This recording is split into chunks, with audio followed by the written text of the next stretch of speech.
जय माता दी। आप सभी का स्वागत है कथा कहानी में। आज हम आपके लिए करवा चौथ व्रत की कथा लेकर आए हैं।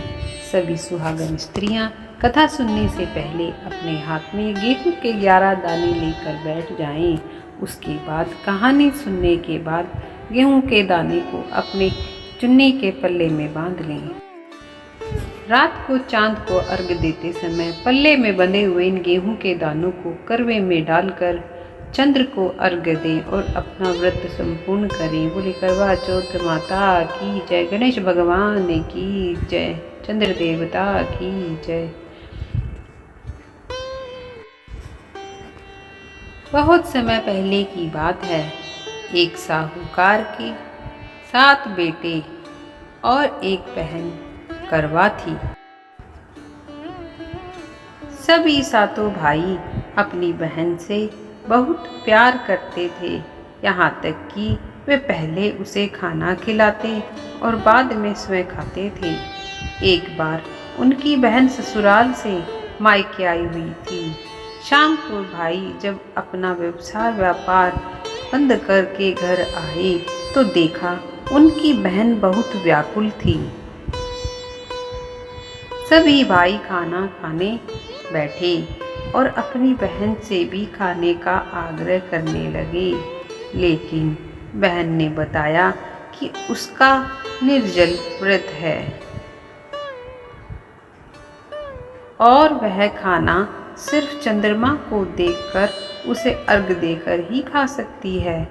क्योंकि चंद्रमा अभी तक नहीं निकला है, इसलिए वह भूख प्यास से व्याकुल हो उठी है।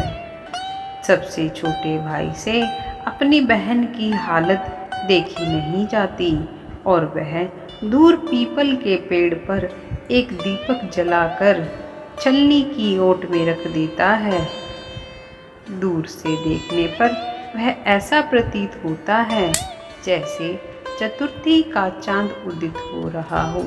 इसके बाद भाई अपनी बहन को बताता है कि चांद निकल आया है, तुम उसे अर्घ देने के बाद भोजन कर सकती हो।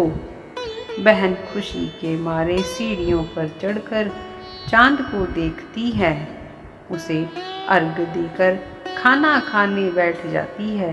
वह पहला टुकड़ा मुंह में डालती है तो उसे छींक आ जाती है। दूसरा टुकड़ा डालती है तो उसमें बाल निकल आता है और जैसे ही तीसरा टुकड़ा मुंह में डालने की कोशिश करती है, उसके पति की मृत्यु का समाचार उसे मिल जाता है। वह बौखला जाती है। उसकी भाभी उसे सच्चाई से अवगत कराती है कि उसके साथ ऐसा क्यों हुआ। करवा चौथ का व्रत गलत तरीके से टूटने के कारण देवता उससे नाराज हो गए हैं और उन्होंने ऐसा किया है। सच्चाई जानने के बाद करवा निश्चय करती है कि वह अपने पति का अंतिम संस्कार नहीं होने देगी और अपने अस्तित्व से उन्हें पुनर्जीवन दिलाकर रहेगी। वह पूरे 1 साल तक अपने पति के शव के पास बैठी रहती है, उसकी देखभाल करती है। उसके ऊपर उगने वाली सुईनुमा घास को वह एकत्रित करती जाती है। 1 साल बाद फिर करवा चौथ का दिन आया। उसकी सभी भाभियां करवा चौथ का व्रत रखती हैं। जब भाभियां उनसे आशीर्वाद लेने आती हैं तो वह प्रत्येक भाभी से यम सुई ले लो, पिए सुई दे दो, मुझे भी अपनी जैसी सुहागिन बना दो, ऐसा आग्रह करती है। लेकिन हर बार भाभी उसे अगली भाभी से आग्रह करने का कहकर चली जाती है। इस प्रकार जब 6ठे नंबर की भाभी आती है तो करवा उससे भी यही बात दोहराती है। यह भाभी उसे बताती है कि चूंकि सबसे छोटे भाई की वजह से उसका व्रत टूटा था, अतः उसकी पत्नी में ही शक्ति है कि वह तुम्हारे पति को दोबारा जीवित कर सकती है। इसीलिए जब वह आए तो तुम उसे पकड़ लेना और जब तक तुम्हारे पति को जिंदा ना कर दे उसे नहीं छोड़ना। ऐसा कहकर वह चली जाती है। सबसे अंत में छोटी भाभी आती है। करवा उनसे भी सुहागिन बनने का आग्रह करती है, लेकिन वह टाल मटोली करने लगती है। इसे देख करवा उन्हें जोर से पकड़ लेती है और अपने सुहाग को जिंदा करने के लिए कहती है। भाभी उससे छुड़ाने के लिए बोलती है, खसोटती है, लेकिन करवा नहीं छोड़ती है।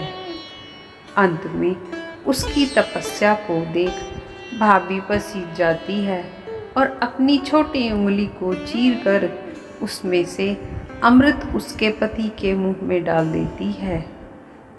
करवा का पति तुरंत श्री गणेश कहता हुआ उठ बैठता है।